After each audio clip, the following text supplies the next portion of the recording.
ও yes, নেপালের হারে কপাল খুলে গেল বাংলাদেশের।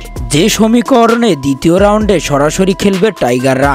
হ্যাঁ দর্শক, বিস্তারিত জানতে ভিডিওটি না টেনে সম্পূর্ণ দেখতে থাকুন।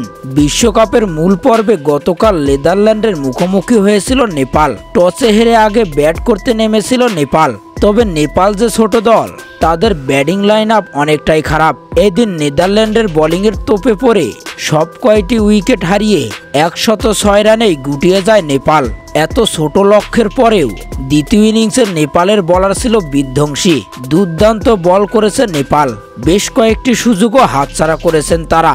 বোলিং ফিল্ডিংয়ে দারুণ পারফরমেন্সের পর ম্যাক্স ও ডাউডের অপরাজিত 50-তে 6 উইকেটে ম্যাচটি জিতেছে সহযোগী দেশগুলোর পরাশক্তি খ্যাত নেদারল্যান্ড। নেপালের বিপক্ষে জয় দিয়েই বিশ্বকাপ মিশন শুরু করলো নেদারল্যান্ড। নেদারল্যান্ডের এমন জয়ের পর নেদারল্যান্ডের অধিনায়ক বলেন, বাংলাদেশ সহ সব কয়টি শক্তিশালী দলের সাথে আমরা এইভাবে লড়াই করে যাব, যাতে এবারের বিশ্বকাপে ভালো কিছু করতে পারি। তবে নেপালের এমন হারে কপাল খুলতে পারে বাংলাদেশের। প্রথম ম্যাচে শ্রীলঙ্কাকে হারাতে পারলে দ্বিতীয় রাউন্ডে যাওয়ার পথ অনেকটাই সহজ হবে বাংলাদেশের জন্য। সমীকরণ তাই বলছে।